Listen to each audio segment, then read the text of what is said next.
But the most amazing thing about all of this is being the after filming part of this. So in the promotion and the press and leading up to the film coming out is getting to be connected in a small way to Regina's journey and the history that she's making now, and the example and shining light. You and this amazing yellow, this Papa yellow. Thank you.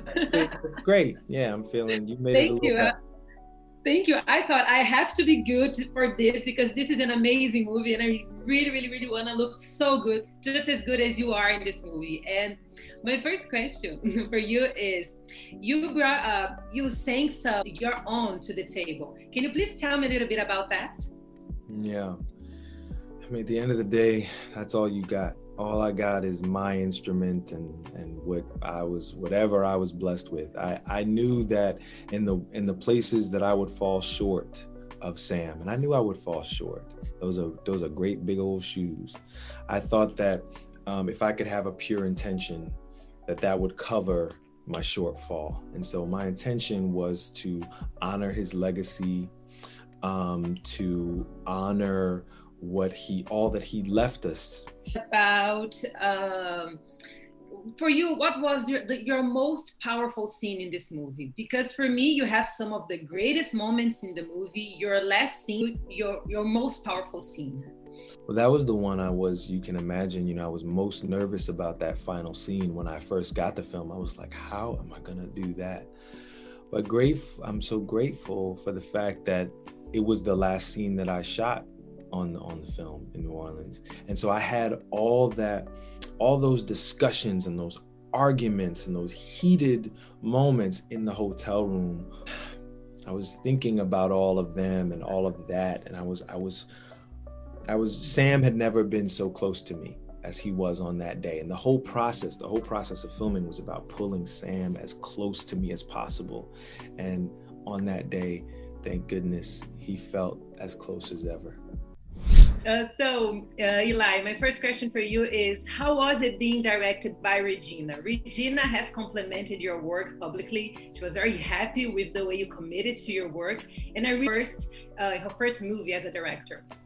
It was an experience. She has an ability to communicate and truly get across what it is that she has a vision for. Without feeling like she's overbearing or like she's allowing you to play, she's allowing you to discover, and yet she can still communicate what it is she's looking for. And she's such a genius as an actress, amazing at finding the right people to work in the crew and in the posts and in all the other elements of making experience. And how was it to prepare for the character? Not only getting... For the character was a lot of just personal commitment, just really immersing myself in the world of boxing, working with my coach, Rob Sal, with my dialect coach, Trey Cotton, just spending hours and hours watching interviews and reading books and really just taking advantage of the opportunity that I was given and knowing that this was something that if I put everything I had into it, could be with me for the rest of my life. Yeah, you joke all you want, Sam. I'm telling you, it's got worse since the tension between me and Mr. Muhammad. I met with a writer in New York a few weeks back. There were two guys following us through the airport. I swear it was the same two. I thought you didn't trust writers. No. This one was a brother, and this meeting was important. I figure I better start getting my life story documented in my own words while I can. Hi, Kingsley. Thank you very much for being here with me. Hey, Rafa. How's it going? I'm good, and you? Good, thank you. Yeah, not too bad. Firstly, you auditioned to play Cassius Clay, but eventually you became Malcolm X, which for me was a perfect fit. How did this process worked? Do you know what? I didn't actually audition for Cash. The audition came through, and I read it, and I felt like I wasn't.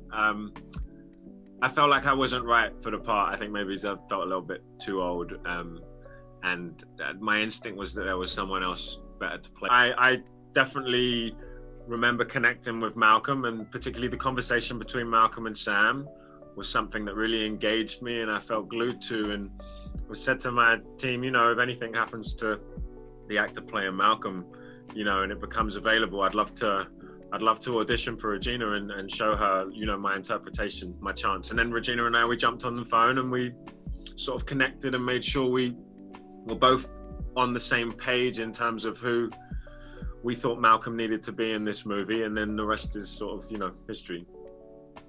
That's amazing. And the biggest and the greatest movies of 2020, and is on the line to be on award season this year. How do you feel about that?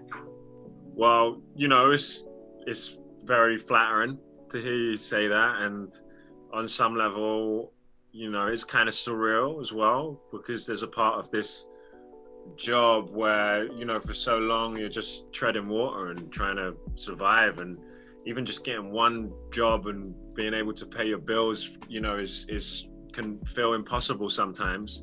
So these jobs really don't come around that often, like if at all. And I understood that when this audition came up. I was like, this is an opportunity to me. That was a big enough opportunity as it was. So, but the most amazing thing about all of this is being the after filming part of this. So in the promotion and the press and leading up to the film coming out, is getting to be connected in a small way to Regina's journey and the history that she's making now, and the example and shining light she is for so many women. And I feel just deeply honored to be, you know, connected to her in this, you know, right now. First of all, congratulations, audience. You're amazing as Jean Brown. And my first question for you, you're welcome. One Night in Miami also touches in some important racial issues, things that are not only related to Americans, but also to Brazilians, because we also have a lot of racial tensions. And one of the things that I really love about the movie is how you guys discuss about our obligations as Black people, as a Black community. For you, what can the audiences take from the movie? What kind of impact the movie can have in the audience? A lot of us have been searching for is a bit of cohesion in terms of how to move collectively towards the common goal. A lot of us have different ways of getting towards the same target, and sometimes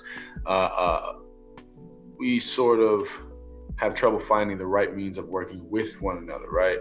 And this film displays beautifully how people do work together, and how these brothers may have different feelings about certain things, they may debate, but they are at the end of the day fighting for each other and fighting to get to that point together. So I love that sort of example of how to be on the same page.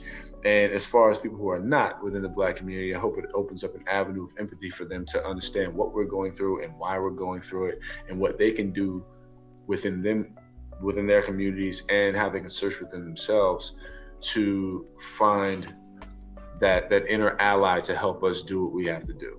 You know, that inner ally to either help us along our path or to stop hindering us on our path, you know, to basically kind of step out of our way and allow us to just find that equity that we having to answer to anybody forward. We have to be there for each other. Who's the greatest?